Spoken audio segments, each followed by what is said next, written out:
Hey guys, Civilord here, back in with another action figure review, and today we'll be wrapping up our looks at the Ben 10 2016 Reboot series figures for now, so save your lone tears for later, because when it gets closer to the beginning of the school year, we're going to revisit this line, because Ben 10 started and ended during the summer. I think that's only fair to do the same thing here. But today we're going to be looking at the big bad of that series, both in Classic, even for a time in Alien Force, for a time in Ultimate Alien, and Omniverse, and of course the reboot. We have none other than good old Vilgax. This is, of course, brought to us by the fine folks over at Playmates Toys, and I'm going to go out on a limb here and say that this is, from a playability standpoint, the best Vilgax figure ever made. And I don't say that statement lightly, because I love the Hyper Alien one. I also have the one from Ben 10 Classic that you can take his body parts off to reenact the scenes where he's in the test tube. He's like floating with all his guts out, which is kind of surprising they were able to do that on TV, but I guess because he's an alien and the fact that he wasn't dead, they were able to show all that.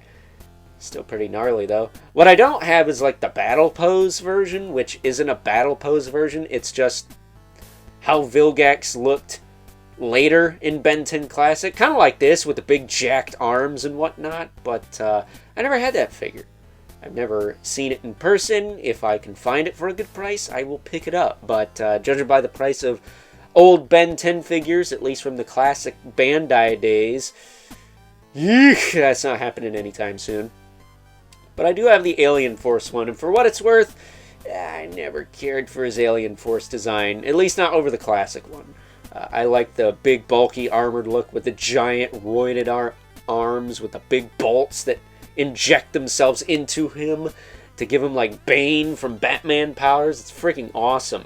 But before we get too far ahead of ourselves, why don't we cut right to the chase and get into the meat and taters of this review and take a look-see at all Vilgax has to offer in terms of accessories, starting off with his sword, which does have a sheath or scabbard you could put on his back, and it does actually like clip in there, so that's nice. And as far as this goes, it just goes in between these tentacles here, and you just push it in. That said, getting it out can be easier said than done.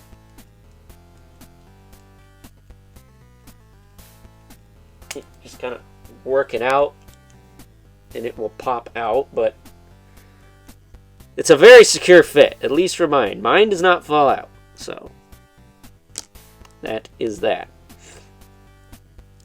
But yeah, this figure, I remember when this guy came out, my dad went shopping around and saw him and told me he was out at the Walmart by where I used to work, and one day at my other job, the air conditioning was out, and it was like 90 to 100 freaking degrees on the second floor, so it probably felt more like 500.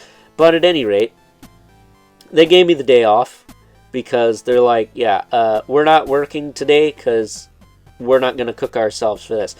So after that, we were already out, so I'm like, hey, I want to pick up that Vilgax. So we went to Walmart, and I picked this guy up, and it was love at first sight.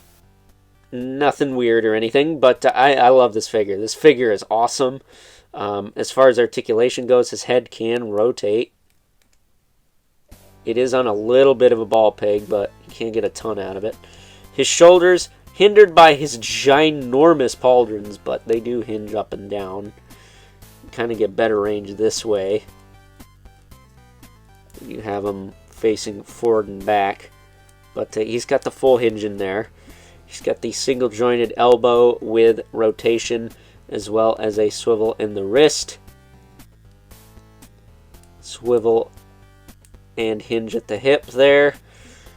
He's got a single jointed knee with rotation. And while he does have a bent foot, and that's really stupid, if you can heat this up and warp it down, let me know, because I will do that. Because I never cared for how Playmates used to make figures in their stupid walking poses. Like, if I want my figures to fall down, I'll knock them down myself. I don't need your help with that. But he can stand. You just don't bend his toe there. And even when you do that, he still can stand. It's just a little bit to one side. It's not a good way to do action figures, and probably why they lost the turtle license. I don't know. Maybe they can go back to doing stuff like this. Wishful thinking, I guess. Because, a lot of people want to naysay. They want to be like, oh, nobody cares about Ben 10. There are tons of channels making Ben 10 content in the year of our Lord 2026. And not for nothing, you could watch the entire series of Ben 10 Classic from 06 on frickin' Tubi for free. And there's a Dynamite comic coming out. So Ben 10 fandom is very much alive and well. More so than a lot of brands that are being pumped out like no tomorrow. Like Ninja Turtles. Like, I'm sorry. Like, as far as I'm concerned, people are sick of those green buggers. I think it's time for some new green buggers to invade the toy aisle.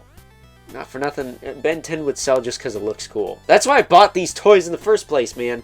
So, with that being said, it's time now that we move right along. Take a look at some size comparisons. First up, here is good old Vilgax, alongside a couple other figures from this Ben 10 2016 Reboot series. We have a good old Forearms, who's about neck and neck with Vilgax in terms of height. And we also have Dr. Animo, who seems a bit tall compared to these two, I'm not gonna lie, but then again, this is a line made for kids to play with. Scaling is not exactly the first priority in mine, is it? That, and to be honest with you, I really don't care, because the Alien collection back in my day, in the year of our Lord, 2006, that wasn't perfect either. I mean, Forearms was a little bigger, but not much bigger, so, it is what it is, I'm afraid.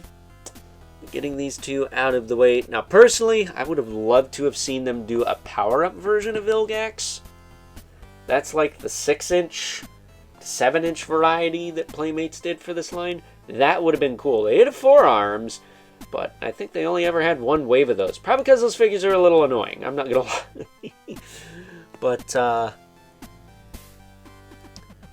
bringing in our two regulars, we have the Mythic Legion's brother, Manibulith, as well as the infamous 11 Spawn, who, as usual, towers over everyone. So, with that being said, it's time now that we wrap things up with some final thoughts. Overall, I'm going to stand by my previous statement in saying that from a playability standpoint, not sculpt in detail, that still goes to the Hyper Alien, I gotta give the fine folks over at Playmates this one. This is the best figure of good old Vilgax we've ever gotten in the history of the Ben 10 franchise and or brand, whichever you prefer.